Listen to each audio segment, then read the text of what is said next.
हमारी आज की पेशकश में बात कार बाजार की दुनिया में तीसरे मकाम पर पहुंचे भारत की। इकॉनमी बहुत अच्छी स्टेट में है और ऑटोमोबाइल सेक्टर बहुत अहम और सिग्निफिकेंट रोल प्ले कर रहा है। ओवरऑल पिक्चर बहुत ज़्यादा ब्राइट है। चैलेंजेस जरूर होंगे बट हमारी सरकार तैयार है उन चैलेंजेस को फेस करने के लिए। हमारी इंडस्ट्री जिसको सरकार हमेशा सहयोग कर रही है।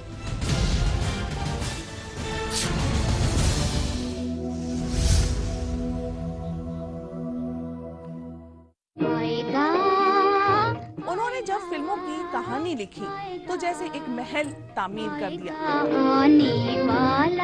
सस्पेंस थ्रिलर फिल्म महल की कामयाबी ने संजीदा मिजाज के कमाल को आम से बेहद खास इंसान बना दिया।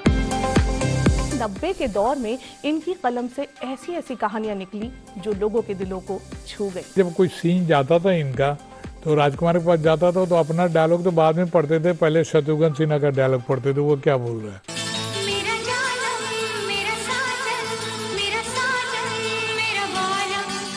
हिंदुस्तानी सिनेमा से जुड़ी कुछ बातें, कुछ कहानियां, कुछ दास्तानें और माजी को आवाज देता हमारा प्रोग्राम सितारों के जहां से देखना ना भूलिए। बरोज हफ्ता रात 9 बजे और बरोज इतवार दिन में 1 बजे सिर्फ डीडी उर्दू पर। मेरे प्यार को मैं इसे अपने से कभी जुदा नहीं करूंगी यार। देखोगे भी कैसे रमाकांत, क्योंकि तुम जैसे छोटे लोग अपनी सारी जिंदगी ये सपना देखते देखते गुजार देते हो कि दूसरों की दौलत कैसे हासिल की जाती है। अपने ये आंसू पोंछ डाल और मेरे वजूद से बाहर निकलने की कोशिश कर, अपना एक वजूद बना।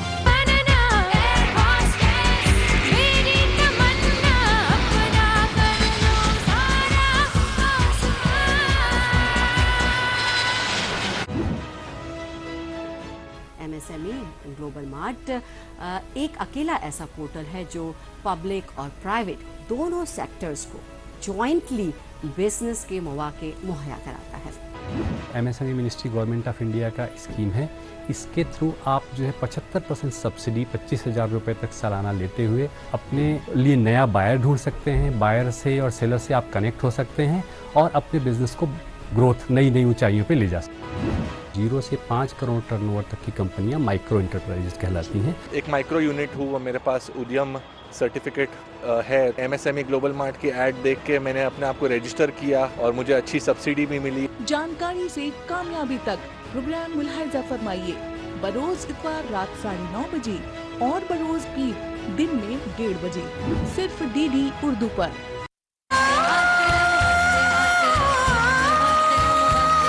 तुम्हें सलाम। इस जीवन का यही हमारा गाना दिल के आसपास था, दिल को छू नहीं रहा था। वो दिन जिंदगी का आखिरी। मैं तो अगेन सैल्यूट करता हूँ। किसके हाथ लगेगी फिनाले की ट्रॉफी? उन्हें भी कर लो। सुरों का एक क्लब देख के किसी माँ के आंखों में आंसू आ जाते हैं तो ये तुम्हारी जीत है। Show must go on. सुरों का एकलव्य हर शनिवार और रविवार रात 8 बजे सिर्फ डीडी नेशनल पर। आदाब, नमस्कार, मैं हूं सौरभ शुक्ला और आप देखते रहिए अजीम फनकारों की जिंदगी के सफर पर मबनी प्रोग्राम गुफ्तगू हर शनिचर रात 8:30 बजे और हर इतवार दोपहर 12:30 बजे सिर्फ डीडी उर्दू पे। आदाब, नमस्कार, मैं हूं प्रीति झांगियानी और आप देखते रहिए दूरदर्शन का बेहद मशहूर प्रोग्राम गुफ्तगू हर शनिचर रात 8:30 बजे और इतवार दोपहर 12:30 बजे सिर्फ डीडी उर्दू पर।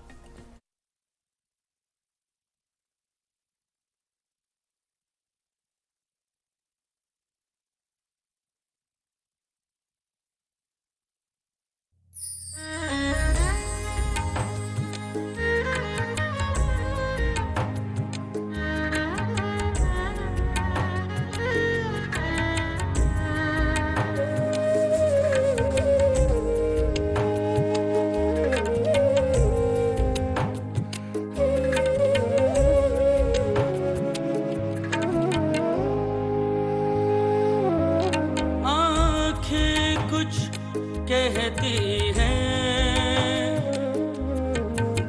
धड़कन कुछ सुनती है, आंखें कुछ कहती है, धड़कन कुछ सुनती है, रह जाते हैं बस कदमों के निशान, परवाज़े निस्वा, परवाज़े निस्वा, परवाज़े निस्वा, परवाज़े निस्वा। ये चिराग बेनजर है, ये सितारा बेज़बां है, अभी तुझसे मिलता जुलता कोई दूसरा कहां है। ख्वातीन हजरात आदाब। ख्वातीन की परवाज को वक्फ हमारे इस खुसूसी प्रोग्राम परवाज़ निस्वा में आपका खैर मकदम है। आज हम जिस शख्सियत से आपका तारुफ कराने जा रहे हैं वो खुद किसी तारुफ की मोहताज नहीं, उनकी आवाज ही उनकी पहचान है। गजल गायकी उनकी बेमिसाल है और उनकी गजल गायकी ने फन की जिस बुलंदी को छुआ वहां आज तक कोई पहुंच ही नहीं पाया। आज हम जिस खातून की परवाज तक आपको पहुंचा रहे हैं उन्होंने 400 से ज्यादा गजलों और नगमों को अपनी आवाज की ऐसी रोशनी दी कि मौसीकी की दुनिया आज तक रोशन है। जी हां, हमारी मुराद है मलके गजल बेगम अख्तर से।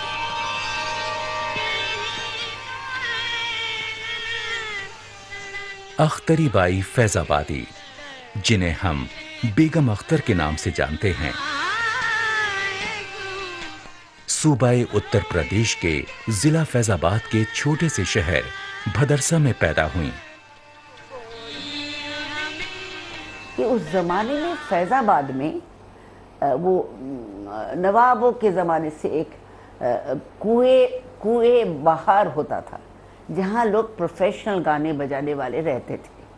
तो वहाँ पर एक मुश्तरी बेगम गाने वाली थी और उनके भी जुड़वे बच्चे थे और उनकी बड़ी बेटी जो धीरे धीरे उनके मुश्तरी के पीछे गाने लगी थी उनका नाम अख्तरी था।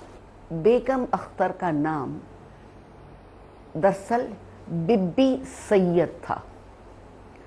वो सैयद असगर हुसैन की बेटी हैं। वो आते थे फैजाबाद में प्रैक्टिस करने के लिए। अख्तरी सिर्फ 7 साल की थीं जब उनके वालिदैन ने महसूस किया कि उनकी आवाज पर खुदा की मेहर है। उन्होंने अख्तरी को मौसीकी की तालीम फराहम करने का फैसला किया। उन्हें तालीम मिली उस्ताद इमदाद खान, अता मोहम्मद खान और अब्दुल वहीद खान जैसे नामी गिरामी फनकारों से। उनकी एक्चुअली प्रोफेशनल मौसीकी की तालीम गया में हुई। उनकी माँ यानी मुश्तरी अपनी बेटी को बिब्बी को लेके गया भागना पड़ा क्योंकि वो बहुत तंग हो रही थी। वहाँ जाके मोबोली भाई के पास ठहरी और उन्होंने इस बच्ची की आवाज़ अच्छी थी इसलिए तालीम की बंदोबस्त की। तालीम उनकी अता मोहम्मद खान साहब से मिली। मेरे उस्ताद खान साहब अता मोहम्मद खान पटियाले के बड़े फनकार, बड़े गुनी और बड़े मुअज़्ज़िज़, बड़े समझदार इंसान हैं। उनसे मैंने ख्याल, ठुमरी, दादरा, गजल सभी कुछ सीखा।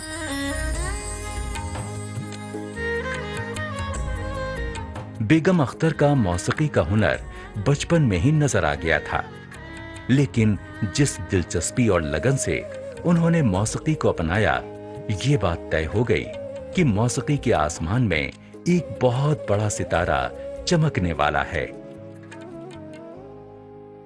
बेहद जाड़े के जमाने उसमें 3 बजे रात को वो उठाते थे। उसमें वो उठा के बिठाल देते थे और तानपूरा मिला करके सामने रख देते। तो आंख बंद रहती थी, आंख खुलने भी नहीं पाती थी।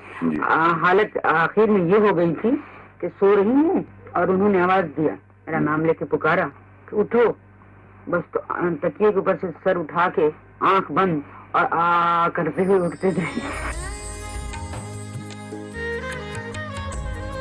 बेगम अख्तर की छोटी उम्र कभी उनकी मेहनत और लगन के आड़े आने लगती तो उनके उस्ताद कभी उनकी तालीम या रियाज में कोई ढील नहीं आने देते। नज़्म ज़ब्त एक बहुत अहम पहलू था उनकी तालीम का। एक राग मुझे उसका नाम नहीं याद आ रहा है, वो शुरू कराया उन्होंने, उसकी अस्थाई याद कराई, तो वो मुझे पसंद नहीं था वो राग। जी हाँ, मजबूरन उनकी जिद करी तुमको ये सीखना। मैंने कहा साहब मुझसे नहीं होगा, अब वो किसी सूरत से याद ही ना हो, वरना पूरी अस्थाइयाँ एक 15 मिनट 20 मिनट में वो ठीक करा देते। माशाल्लाह बताने का ये ढंग उनको मालूम था। खैर हमने इनकार कर दिया। उसके ऊपर वो खफा हो गया कि अब मैं बताऊंगा नहीं, गाने नहीं बताऊंगा, जो तेरा जी चाहे कर। खैर अब क्या करें, अब हम तानपुरा लिए बैठे आवाज लगा रहे हैं, ताने ठीक कर रहे हैं जो बताई उन्होंने। बड़ी खुशामद की, कहने जब तक तू अस्थाई नहीं याद करेगी उस वक्त तक मैं गाना नहीं बताऊंगा। मजबूरी मुझको अस्थाई याद करना पड़ी, माफी मांगना पड़ी, खुशामद करना पड़ी, और आखिर में फिर अस्थाई याद करके फिर वो खुश हुए। 15 साल की उम्र में पहली बार वो दुनिया के सामने आई और अपनी मौसीकी का हुनर पेश किया। उसके बाद उन्होंने पीछे मुड़कर कभी नहीं देखा। गायकी की ऐसी फिजा बांधी जिसकी मिसाल आज भी नहीं है। जब बच्ची तैयार हो गई तब वो कोई 9 साल की होगी। जब कलकत्ते वो लोग चले गए, क्योंकि गया में कोई गुंजाइश नहीं था प्रोग्राम का, अता मोहम्मद खान साहब ले गए, लेकिन उनके घर में कुछ तकलीफ होने की वजह से उन्होंने इमदाद खां के पास अपने बच्चे को छोड़ दिया। ये कह के मैं जा रहा हूँ, तुम इस बच्ची का ख्याल रखो। वो ले गए एक प्रोग्राम में सुनने के लिए।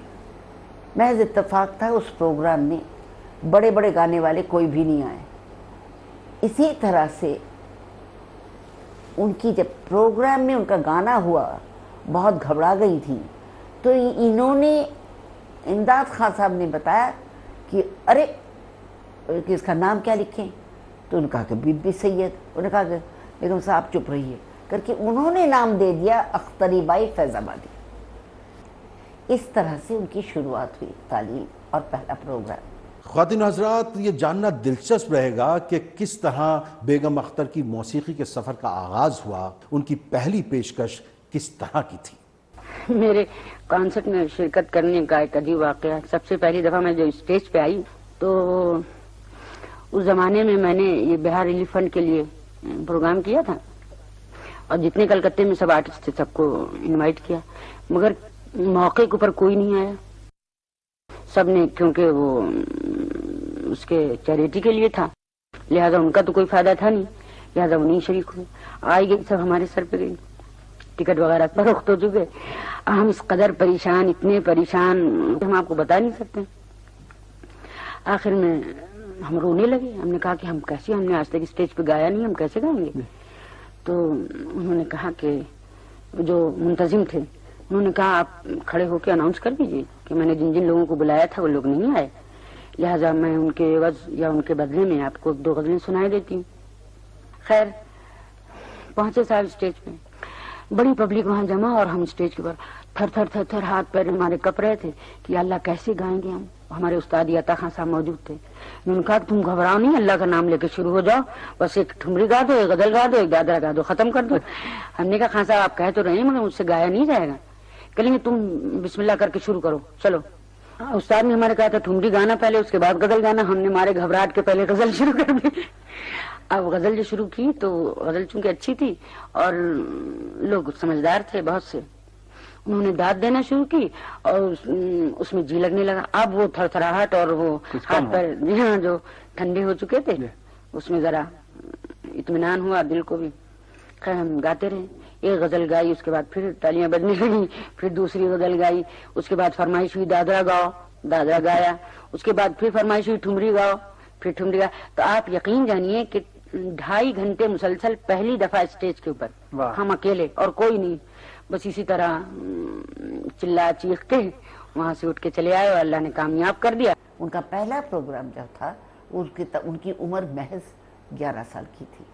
1925 में दीवाना बनाना है तो दीवाना बनाना उनका गाना हुआ और इतनी शोहरत हुई कि HMV को बाकायदा इंग्लिस्तान से यहाँ एक रिकॉर्ड प्रेसिंग प्लांट लाना पड़ा।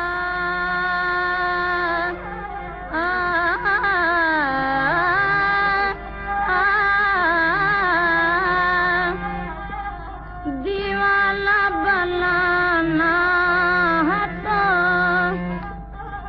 दीवाना बना दे, हाँ हाँ दीवाना बनाना है तो दीवाना बना दे, वरना कहीं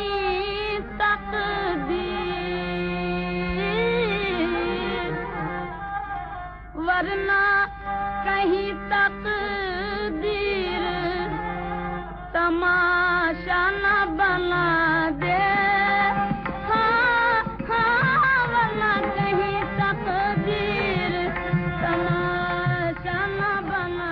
वो अल्लाह वाली थी, बुजुर्गों को मानती थी। उनको एक वरदान मिला था बरेली शरीफ से कि किताब खोल में हाथ रखता हूँ, तो उन्होंने हाथ रखा था दीवाना बनाना है, तो उन्होंने कहा था कि सारी दुनिया तुम्हारे पीछे दीवानावर घूमेंगे और दौलत और शोहरत तुम्हारी बांदी बनकर पीछे पीछे फिरेगी। बात सच निकला। वक्त के साथ बेगम अख्तर की आवाज और निखरती गई। उन्होंने हर तरह का हिंदुस्तानी क्लासिकी गाया और खास तौर पर गजलें अपने एक खास अंदाज में गाईं।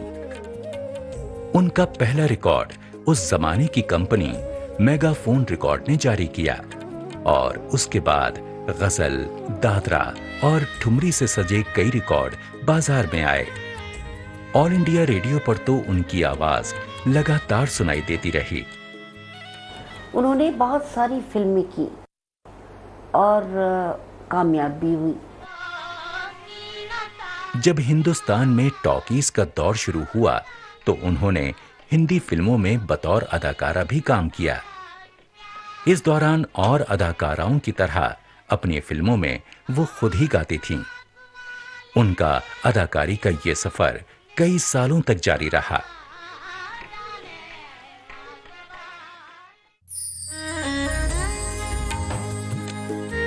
बेगम अख्तर की आवाज और उनकी खूबसूरती दोनों ही एक से बढ़कर एक थीं। लिहाजा उनकी शख्सियत फिल्म इंडस्ट्री के लिए काफी माकूल मानी जाती थी। लेकिन उन्होंने अदाकारी की चकाचौंध वाली दुनिया छोड़कर नगमा खानी पर ही अपनी पूरी तवज्जो देने का फैसला किया।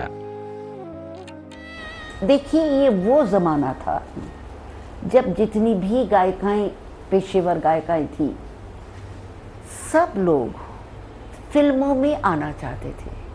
क्यों? फिल्मों में ज़्यादा एक्सपोजर मिलता था, तो सब लोग मरते थे कि किसी भी तरह से, जैसे जद्दन बाई अपनी बेटी नरगिस को सिनेमा में डाला, और यहाँ अख्तरी बाई फैज़ाबादी जिनको इतनी शोहरत मिली, इतना मौका मिला कि वो आखिरकार बोली मुझे ये नहीं करना है। वो कहती थी अरे कमबख्त बेटा और कुछ करो, सिनेमा में कभी मत गाना। मैंने कहा क्यों अम्मी? खबरदार जो गाया तो मेरी बद्दुआएं रहेगी तुम्हारे साथ, सिनेमा नहीं करना। मैंने कहा क्यों? अरे ये कोई जगह है, हंसो तो कैमरा के सामने, खिसियाओ तो कैमरा के सामने, डायलॉग बोलो तो, और कुछ नहीं पता चलता वहाँ ठीक किया या गलत किया। और उसके बाद पता चला जो अच्छा हो गया तो डायरेक्टर की तारीफ, और ख़राब हो गया तो एक्टर्स बेकार। ये क्या, मुझे पसंद नहीं है, नहीं चाहिए। यहाँ गाँव फौरन पता चल जाता है ठीक गाया कि खराब गाया। इससे पता चलता है कि अपने काम के लिए वो कितनी सीरियस थी और कितनी पैशन थी, एक जुनून के हद तक था उनका अपना गाना, उनका जो भी ख्यालात है ज़िंदगी के, दिल के, उसको इजहार करना। 1945 में उनका निकाह हुआ मशहूर वकील इश्तियाक अहमद अब्बासी से। अब्बासी साहब की पाबंदियों के चलते वो तकरीबन 5 साल तक मौसीकी से दूर रहीं। उनके लिए गाना एक जिंदगी सांस लेने की बराबर थी। अब वो गाना अचानक बंद हो गई जब वो उनकी शादी इश्तियाक अहमद अब्बासी से हुई। इस शादी के बाद गाना छोड़ दिया क्योंकि वह नवाब के घर की बीवी थी। ऐसा नहीं कि उनके ससुराल वाले उन्हें सबने एक्सेप्ट कर लिया, मुश्किल था उस जमाने में।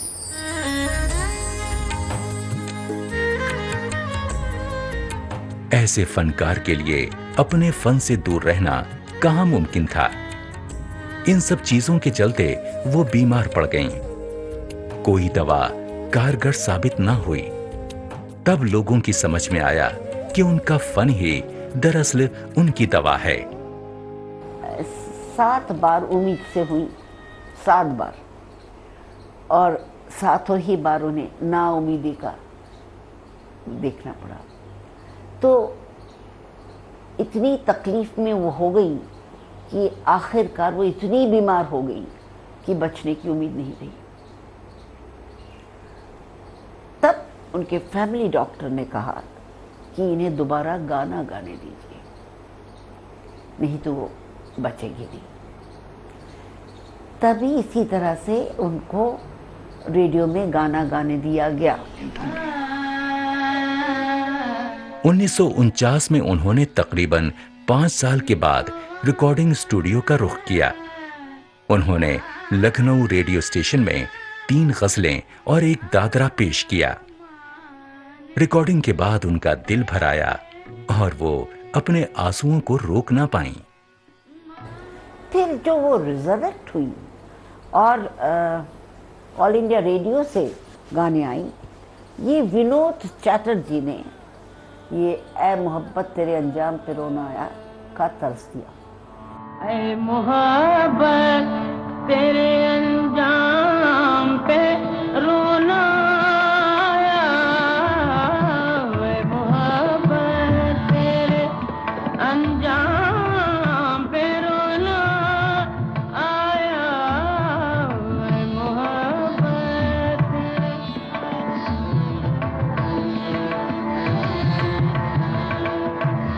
जाने क्यों आज तेरे नाम पे रोना आया, जाने क्यों आज तेरे नाम।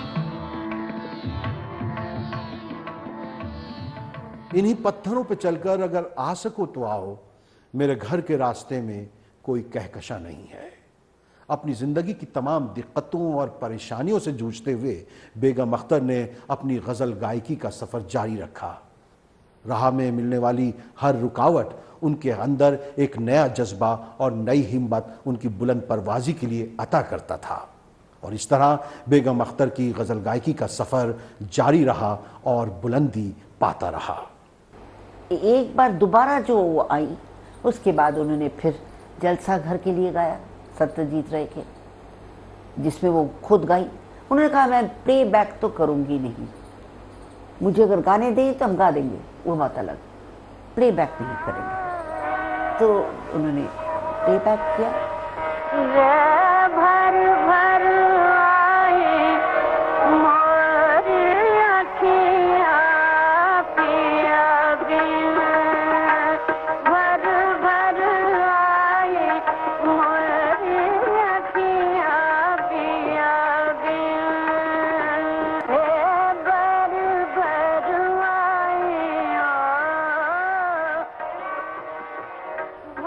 आए। मैं सोचती हूँ बेगम अख्तर एक ऐसी शख्सियत है जिसको आप महज गायिका के रूप में मत देखिए, उनको एक ट्रेंड सेटर के रूप में देखिए। एक ऐसी औरत जो इतनी शोहरत की बुलंदी तक गई, उनकी तमाम उम्र की जद्दोजहद को देखिए, ताकि आपको समझ आए कि औरतें आगे बढ़ सकती हैं। हम सब के लिए वो मिसाल है, आने वाली पीढ़ियों के लिए वो मिसाल है। बेगम अख्तर ने अपने चाहने वालों को बेमिसाल मौसीकी से नवाजा, तो उनके चाहने वाले भी अपनी मोहब्बत दिखाने में पीछे नहीं रहे। हुकूमत हिंद की तरफ से जहां उन्हें मुल्क के आला तरीन खिताब दिए गए, उनमें संगीत नाटक अकादमी अवार्ड, पद्मश्री और उनकी वफात के बाद पद्म भूषण दिया गया। वहीं उनके चाहने वालों ने उन्हें बेशकीमती खिताब भी अता किया, और वो खिताब था मल्लिकाए गजल का, जिनको आने वाली हर गायिका ने अपना गुरु माना। बेगम साहब की शागिर्द सारी हिंदुस्तान है। लता मंगेशकर जैसे औरत कहती हैं कि मैं उनसे सीखी हूँ, किसको कहते हैं कम्युनिकेशन। उन्होंने लिख के दिया। अभी भी 40 साल इंतकाल के बाद भी आज भी लोग जो 24-25 साल के बच्चे बच्चियां गा रही हैं, उनकी ब्रोशर खोल के देखिए, ट्रेन बाय बेगम अख्तर। और क्यों ना, मैंने कहा ना, वो 3 शख्सियत, अली अकबर खां, आमिर खां और बेगम अख्तर, उनको छोड़ के कोई गा ही नहीं सकता, तो सभी उनके शागिर्द। बेगम अख्तर ने न सिर्फ अपने जीते जी सबके दिलों पर राज किया, बल्कि अपने जाने के बाद भी अपनी एक अलग ही छाप लोगों के दिलों पर नक्श कर गईं। 30 अक्टूबर सन 1974 को उन्होंने अपनी आखिरी सांस ली और गजल के चाहने वालों की दुनिया वीरान हो गई।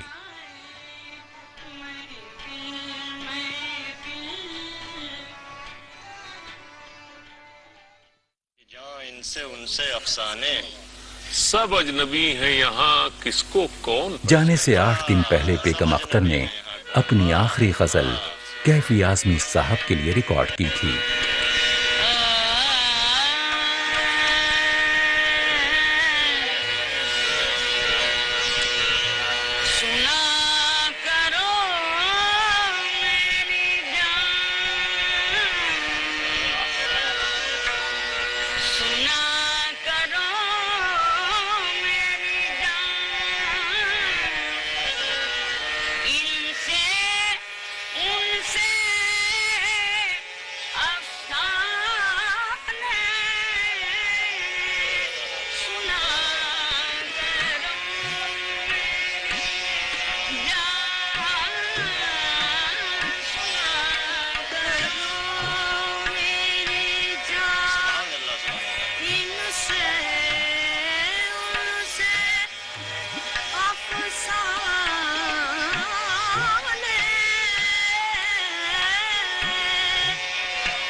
बेगम अख्तर वो शख्सियत हैं जिन्होंने गुलकारी को नई बुलंदी अता की।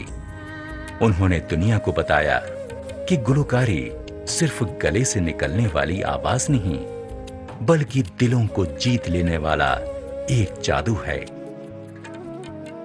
गायकी का जो मकाम है वो सिर्फ इतना है कि अगर दिल पे असर करता है, कोई भी फन हो, किसी तरह का हो, फिल्मी म्यूजिक हो या क्लासिकल म्यूजिक हो या कोई हो, अगर हमारे दिल पे उसका असर होता है तो हम उसके कायल हैं। अगर असर नहीं होता है तो चाहे वो गुलाम अली खां बैठ के गाएं, चाहे अमीर खां बैठ के गाएं, हमारे लिए बराबर। छोटी सी जिंदगी, सोचिए 60 साल कोई उम्र होती है, लेकिन बड़ों से अच्छों से वो मुकाबला करके गई। अदब से मिलते हैं, झुककर सलाम करते हैं, गजल का हम भी बहुत एहतराम करते हैं। बेगम अख्तर न सिर्फ एक अदाकारा या फनकारा थी, बल्कि अपने आप में एक अंजुमन थी। वो जो जगह खाली छोड़कर गई हैं, उसको पुर कर पाना नामुमकिन है। हाँ, मुमकिन इतना है कि हम उनकी आवाज को सराहें और उन्होंने जो गजल गायकी के जरिए हमारे लिए खजाना छोड़ा है, उसको सुने और उनको सलाम करें, क्योंकि बेगम अख्तर जैसी मौसीकी का जादू जो कभी चला था वो आज तक नहीं चला है।